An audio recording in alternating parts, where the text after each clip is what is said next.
दो दिन मेरी शरण है ताका हूं मैं दास। अब दास देख लो किसा होया करे। दास किसे कहते हैं, दास की परिभाषा सुनाता हूं।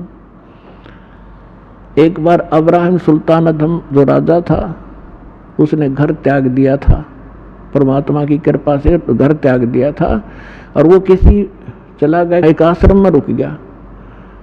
उस आश्रम में सब दास कहें अपने आप को, फलाना दास फलाना दास, और थोड़ी बात पर एक दूसरे का न्याख काट लड़ने लगे, तू क्या बन रहा है।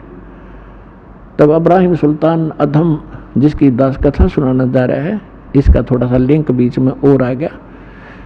जब वो घर त्याग गया था, पहले ये राजा था, तो उसने कहा कि भाई आप नाम दास जरूर लिखते हो पर कर्म आपके लक्षण दास के नहीं है। उन्होंने पूछा भाई क्या बात भगत जी, कैसे नहीं। उन्हें पता था कि राजा था और ऐसे राज त्याग करा है। तो उसने कहा कि जब मैं राजा था हम गुलाम लाते थे, गुलाम दास, तो मैंने क्योंकि धार्मिकता मेरे अंदर थी, मैं गुलामों का ध्यान बहुत रखता था, कोई इसको कष्ट ना हो। तो मैंने उससे पूछा कि भी गुलाम आदमी पहले मनुष्यों को मोल लिया करते, गुलाम जैसे आजकल पशुओं को लाते हैं।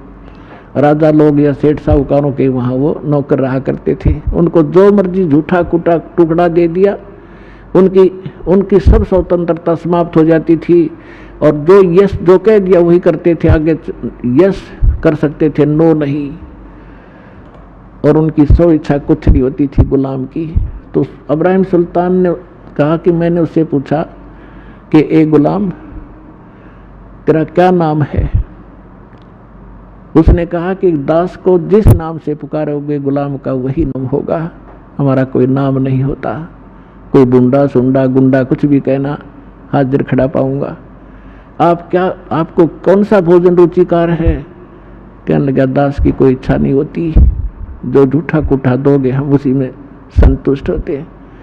तो पुण्यात्माओं कहने का भाव ये है कि वो दास और अपने मालिक के सामने जो आज्ञा होते ही सब कुछ लिए खड़ा रहता है उसको दास कहते हैं। तो कबीर साहब कहते हैं कि जो जन मेरी शरण है और ताका हूं मैं दास, और गेल गेल ला गया फिरूं जब तक धरती आका।